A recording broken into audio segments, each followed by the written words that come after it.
Hi అండి. చిన్నిని చూడండి, చూడడానికి బాగుంది కదా, కానీ చిన్నికి చాలా పెద్ద దెబ్బ తాకిందండి. అది ఎందువలన కూడా చెప్తాను. అక్కడ కనిపిస్తుంది కదండి మీకు కార్నర్, ఆ కార్నర్ చూసారా? ఈ సైకిల్తో వెళ్తూ వెళ్తూ వెళ్తూ అక్కడ ఏమైందో తెలీదు. నేను కొంచెం సేపు అలా అని పడుకున్నాను, కళ్ళు మూసుకున్నాను. జస్ట్ చిన్ని అక్కడ స్కిడ్ అయి అలా పడింది. ఆ కార్నర్ చూసారా? కార్నర్ అనేది చింటి హెడ్కి తగిలింది. తగలడం వల్ల చిన్నికి కొంచెం హోల్ లాగా పడి త్రీ స్టిచెస్ పడ్డాయి.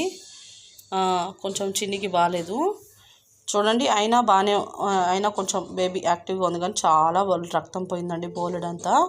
ఇలా ఎందుకు చెప్తున్నానంటే మీరు కూడా మీ బేబీస్ని ఆడుకుంటున్నారు లేదని చెప్పి వదిలేయకు. ఇలాంటివి ఉన్న చోట ఫస్ట్ ఆఫ్ ఆల్ వాటిని ఏదో ఒకటి చేసి కవర్ చేసేయాలి.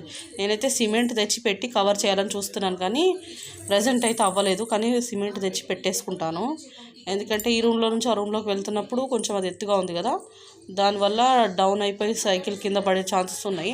కానీ 1 year నుంచి అయితే ఏం జరగలేదు, కానీ ఇప్పుడే రీసెంట్గా జరిగింది 2 days బ్యాక్. మీకు కూడా షేర్ చేస్తే ఉపయోగకరంగా ఉంటుందని చెప్పి చేశానండి.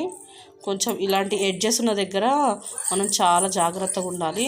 ఇది హెడ్కి తాకింది కాబట్టి చాలా ఏమో మన గుడ్ లక్ అనుకుంటాను. ఓన్లీ స్టిచెస్తో సరిపోయింది, కానీ రక్తం అయితే బోలెడిపోయిందండి. స్టిచెస్ ఎలా ఉన్నాయి కూడా నేను పిక్ని యాడ్ చేస్తాను.